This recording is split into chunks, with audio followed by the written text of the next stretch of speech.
എല്ലാവർക്കും നമസ്കാരം. ഇന്ന് ഹെവൻലി വിസ്ഡം എന്നുള്ളൊരു ടോപ്പിക്കിനെ കുറിച്ചാണ് ഞാൻ സംസാരിക്കുവാനായിട്ട് ഉദ്ദേശിക്കുന്നത്. നമ്മൾക്കറിയാം, ഇന്നത്തെ കാലത്ത് ദൈവമക്കൾക്ക്, പ്രത്യേകിച്ച് ക്രിസ്ത്യാനികൾ എന്നറിയപ്പെടുന്ന നമ്മൾക്ക് ഓരോരുത്തർക്കും ഇന്ന് ഇല്ലാതെ പോകുന്ന ഒരു സംഭവമാണ് ഈ ഹെവൻലി വിസ്ഡം എന്ന് പറയുന്നത്.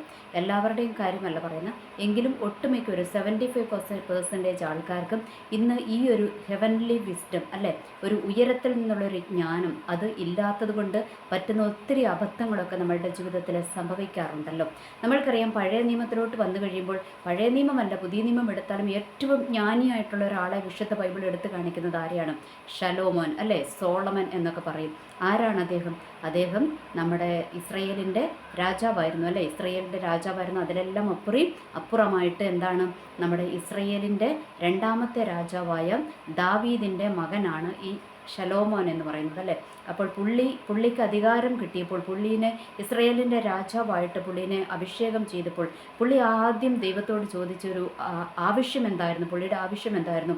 എനിക്ക് ജ്ഞാനം തരണമെന്നാണ് പറഞ്ഞത്. എന്ന് വെച്ചാൽ ഈ ജനത്തെ ഭരിക്കുവാനുള്ള ജ്ഞാനം അവിടെ നിന്ന് എനിക്ക് തരണമെന്നാണ് ഇദ്ദേഹം ദൈവത്തോട് പ്രാർത്ഥിച്ചതല്ലേ. ദൈവം അദ്ദേഹത്തിന് ജ്ഞാനം കൊടുത്തു. പിന്നെ അദ്ദേഹത്തിൻ്റെ ഒരു എന്താ പറയുക, പിന്നെ ബൈബിളിനകത്തല്ലേ അദ്ദേഹത്തിൻ്റെ ജ്ഞാനം വെളിവാകുന്ന ഒത്തിരി പുസ്തകങ്ങളൊക്കെ ഉണ്ട്. നമ്മളതൊക്കെ വായിച്ചിട്ടുണ്ട്, നമ്മൾക്കതൊക്കെ അറിയാം, അല്ലേ. അപ്പോൾ ഈ ശലോമോൻ പറഞ്ഞു വെക്കുന്നത് എന്താണ്?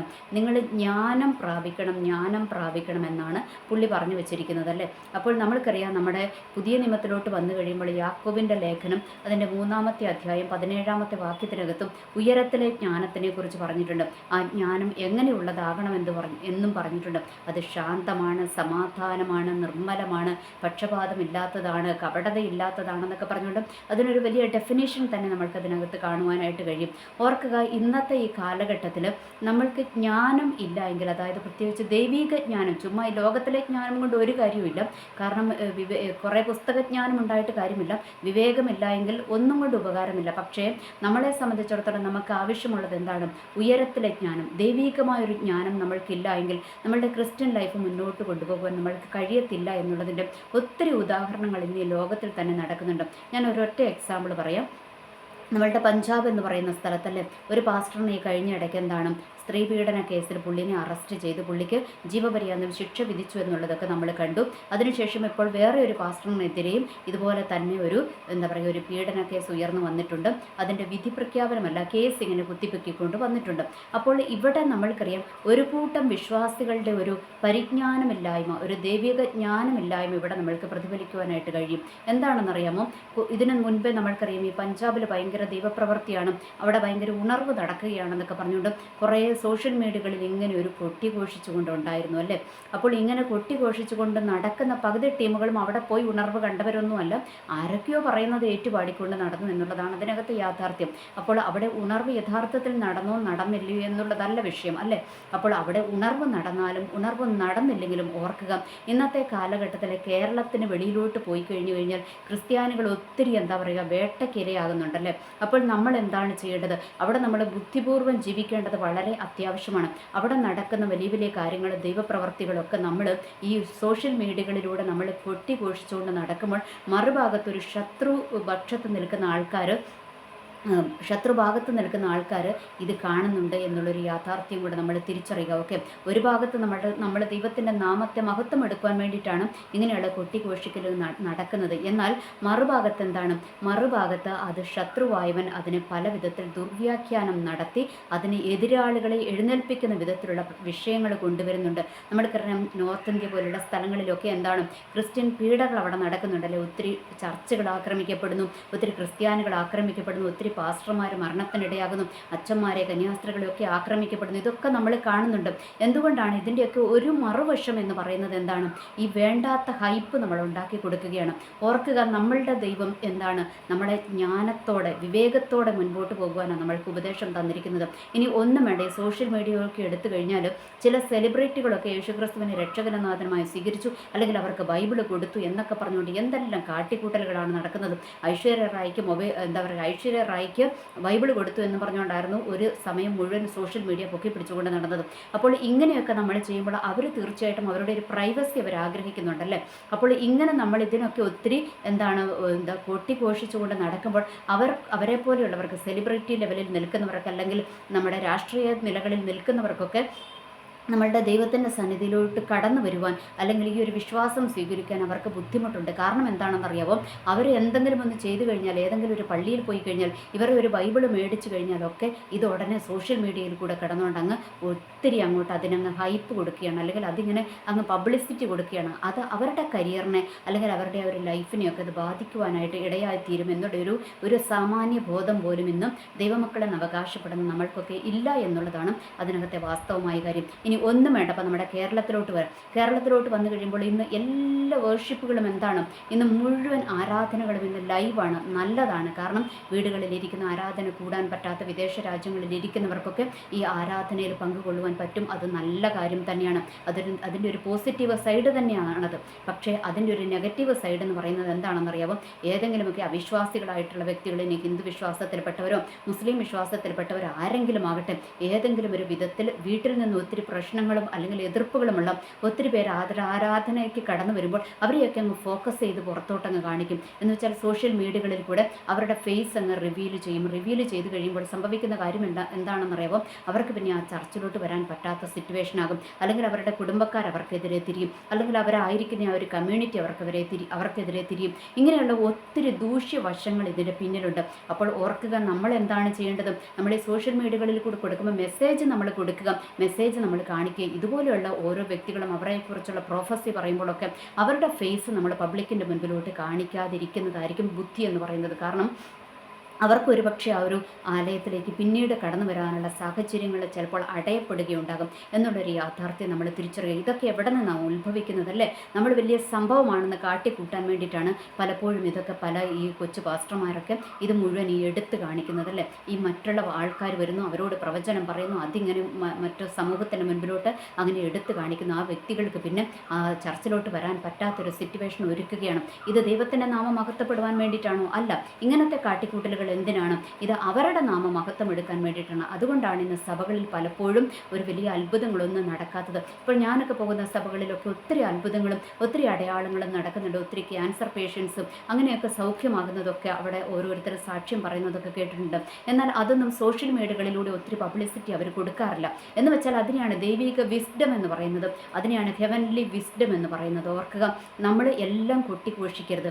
നമ്മൾ എല്ലാ കാര്യങ്ങളും പബ്ലിക്കായിട്ട് ചെയ്തു കഴിയുമ്പോൾ എന്താ സംഭവിക്കുന്നതെന്നറിയുമ്പോൾ, ആരാധന പബ്ലിക്കായിട്ട് കൊടുക്കണം, അത് ലൈവായിട്ട് കൊടുക്കണം. കാരണം അത് കാണാൻ പറ്റാത്ത ഒത്തിരി ആൾക്കാർ, അല്ലെങ്കിൽ ചർച്ചകളിൽ വരാൻ പറ്റാത്ത ആൾക്കാർ, അല്ലെങ്കിൽ ഇതുപോലെ സെലിബ്രിറ്റികൾ, എന്താ പറയുക, രാഷ്ട്രീയ നേതാക്കന്മാർ, അവർക്കൊക്കെ ചിലപ്പോൾ ആ സഭകളിലോട്ട് വരാൻ പറ്റാതെ അവർ രഹസ്യമായിരുന്നവർക്ക് ഈ ആരാധന കാണുവാനും അറ്റൻഡ് ചെയ്യുവാനും അനുഗ്രഹം പ്രാപിക്കുവാനും ഉള്ളൊരു സാഹചര്യം നമ്മൾ ഒരുക്കി കൊടുക്കുകയാണ്. അത് നല്ല കാര്യമാണ്. പക്ഷേ ഇതുപോലെ വ്യക്തികൾ വരുമ്പോൾ ആ വ്യക്തികളെ നമ്മൾ എന്ത് ചെയ്യരുത്? നമ്മൾ റിവീൽ ചെയ്ത് അവരെ നമ്മൾ കാണിക്കാതിരിക്കുന്നതായിരിക്കും ബുദ്ധി എന്ന് പറയുന്നത്. കാരണം അവർക്ക് ഉള്ള വഴികളും കൂടെ നമ്മൾ അടച്ചു കളയുകയാണെന്നുള്ളൊരു യാഥാർത്ഥ്യം നമ്മൾ തിരിച്ചറിയുക. ഇനി സെലിബ്രിറ്റികൾക്ക് നമ്മൾ ബൈബിൾ കൊടുത്തു എന്നൊക്കെ പറഞ്ഞുകൊണ്ട് നമ്മളിങ്ങനെ ഈ എന്താ പറയുക സോഷ്യൽ മീഡിയകളിൽ പോസ്റ്റ് ഇടുന്ന ചിലരുടെ പോസ്റ്റ് കണ്ടാൽ തോന്നും ഇവനാണ് കൊണ്ടുപോയിട്ട് ബൈബിൾ കൊടുത്തതെന്ന്. ഇവരൊന്നും അല്ല, വേറെ ആരെങ്കിലുമൊക്കെ കൊടുത്ത ബൈബിൾ കൊടുത്തതിന് ഫോട്ടോയും പൊക്കി പിടിച്ചുകൊണ്ട് ഇവൻ സോഷ്യൽ മീഡിയയിൽ, അല്ലെങ്കിൽ ഇവിടെ സോഷ്യൽ മീഡിയയിൽ കടന്നുകൊണ്ട് അങ്ങ് അറുമാദിക്കുകയാണ്. അപ്പോൾ എന്താണ് സംഭവിക്കുന്നതെന്നറിയുമ്പോൾ അവരൊരു ബൈബിൾ പോലും മേടിക്കുവാൻ അവർ വിസമ്മതിക്കുന്ന ഒരു കാലഘട്ടമാണ് ഇപ്പോൾ ഉള്ളത് എന്നുള്ളൊരു യാഥാർത്ഥ്യം നമ്മൾ തിരിച്ചറിയുക. ഒന്നാമത്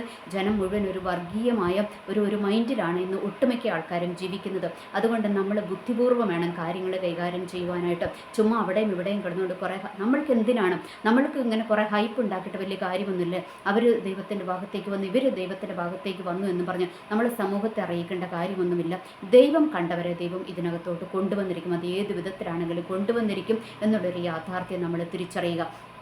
ഇനി വേറൊരു സംഭവം ഞാൻ പറയാം. ഈ കഴിഞ്ഞ ദിവസം ഒരു അച്ഛൻ ഒരു പള്ളിയിൽ, ഈ എറണാകുളം ആ സൈഡിലെങ്ങാണ്ടാന്ന് തോന്നുന്നു. അപ്പോൾ ഒരച്ഛൻ എന്താണെന്ന് പറയുക, അവിടെ കൊച്ചുകുട്ടികൾക്ക് BBS അങ്ങനെ ഏതാണ്ട് ബൈബിളിൻ്റെ ചെറിയ പോയി ഒരു 10 ദിവസം 5 ദിവസമൊക്കെ ഉണ്ടല്ലോ, BBS ഒക്കെ പോലെ എന്തോ സംതിങ് ഉണ്ടല്ലോ, പിള്ളേർക്ക് ബൈബിളിൻ്റെ കാര്യങ്ങൾ പഠിപ്പിച്ചു കൊടുക്കുകയും അവരെ ഇങ്ങനെ കളികളും അവർക്കൊരു എൻ്റർടൈൻമെൻ്റ് ഒക്കെ പോലെ യേശു ക്രിസ്തുവിനെ കുറിച്ച് പറഞ്ഞു കൊടുക്കുന്നൊരു എല്ലാ സഭകളിലും ഇന്നുണ്ടല്ലേ.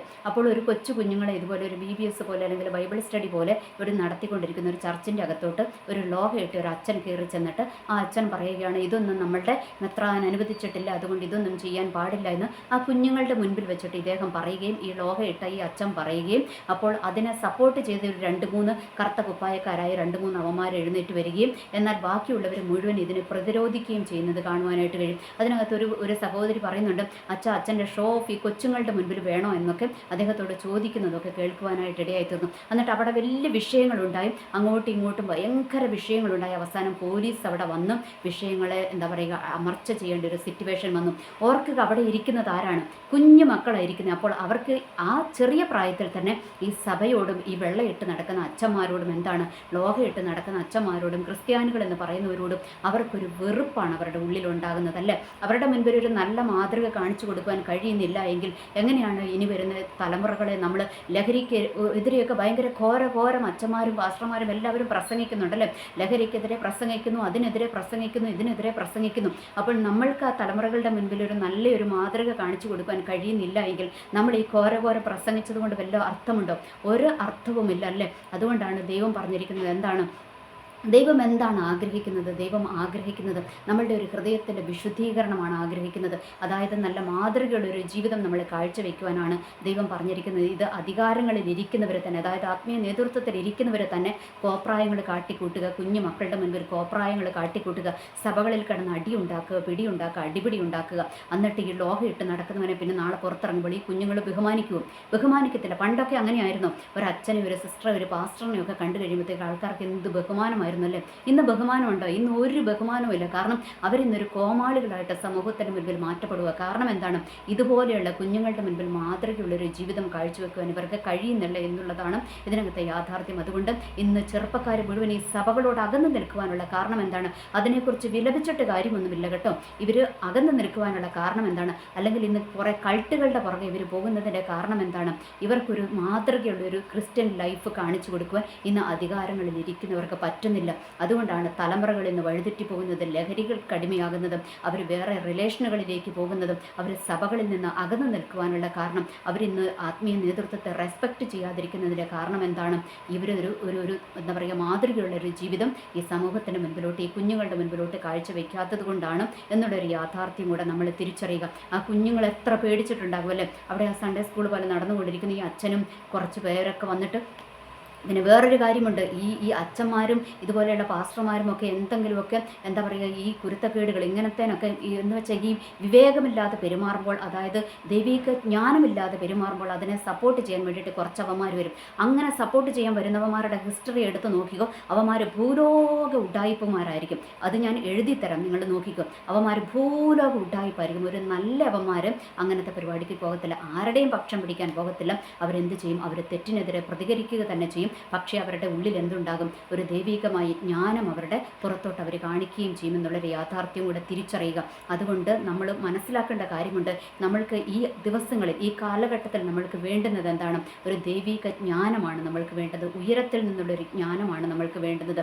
നമ്മളുടെ യാക്കോബിൻ്റെ സുവിശേഷം, യാക്കോബിൻ്റെ ലേഖനം 3-ാം അധ്യായം അതിൻ്റെ 17-ാമത്തെ വാക്യത്തിൽ പറയുന്നത് പോലെ ഉയരത്തിലെ ജ്ഞാനം എന്ന് പറയുന്നത് എന്താണ്? അത് കപടമില്ലാത്തതാണ്, അത് നിഷ്കളങ്കമാണ്, അത് എന്താ പറയുക പക്ഷപാതമില്ലാത്തതാണ്, അത് എന്താണ് കരുണയുള്ളതാണ്. അതൊക്കെയാണ് അതിനകത്ത് പറഞ്ഞിരിക്കുന്നത്. ഒത്തിരി ഡെഫിനേഷൻ അതിനകത്ത് പറഞ്ഞിട്ടുണ്ട്.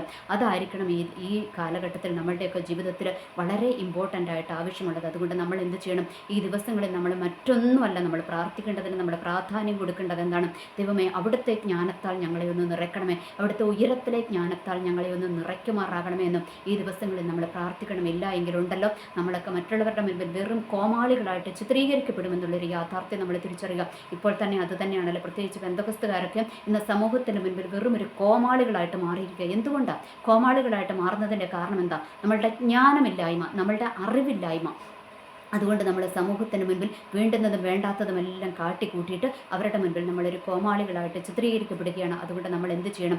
ഈ ദിവസങ്ങളിൽ ഒരു ദൈവിക ജ്ഞാനത്തിന് വേണ്ടി നമ്മൾ ദൈവത്തോട് പ്രാർത്ഥിക്കണം. ആ ഒരു ദൈവിക ജ്ഞാനം, ആ ഒരു ഹെവൻലി വിസ്ഡം, അത് ദൈവം നമ്മൾക്ക് തരുവാനായിട്ട് ഇടയായിത്തീരും. അത് നമ്മൾ പ്രാർത്ഥിക്കണം. അത് ദൈവത്തിൻ്റെ വചനത്തിൽ പറയുന്നുണ്ടല്ലേ, എന്താ പറയുക, നമ്മൾക്ക് ഇതില്ലെങ്കിൽ ജ്ഞാനം കുറവാകുന്നുവെങ്കിൽ, ആർക്കെങ്കിലും ജ്ഞാനം കുറവാകുന്നുവെങ്കിൽ എല്ലാവർക്കും ഔദാര്യമായി കൊടുക്കുന്നവനായ ദൈവത്തോട് യാചിക്കട്ടെ, അവനത് നിങ്ങൾക്ക് തരുമെന്നാണ് പറഞ്ഞിരിക്കുന്നത്. അതുകൊണ്ട് പ്രാർത്ഥിച്ചുകൊണ്ട് നമ്മൾ ഈ ദിവസങ്ങൾ ദൈവത്തോട് യാചിക്കുക. ദൈവമേ, അവിടുത്തെ ജ്ഞാനത്താൽ ഹെവൻലി വിസ്ഡത്താൽ ഞങ്ങളെ ഒന്ന് നിറയ്ക്കണമേ എന്ന് ഈ ദിവസങ്ങളിൽ നമ്മൾക്ക് പ്രാർത്ഥിക്കാം. അങ്ങനെ നമ്മൾക്കൊരു നല്ല ക്രിസ്ത്യൻ ലൈഫ് നയിക്കുവാനായിട്ട് ദൈവം ഇടയാക്കി തീർക്കും. എനിവേ, എല്ലാവർക്കും നല്ലൊരു ദിവസം ആശംസിക്കുന്നു. നന്ദി, നമസ്കാരം.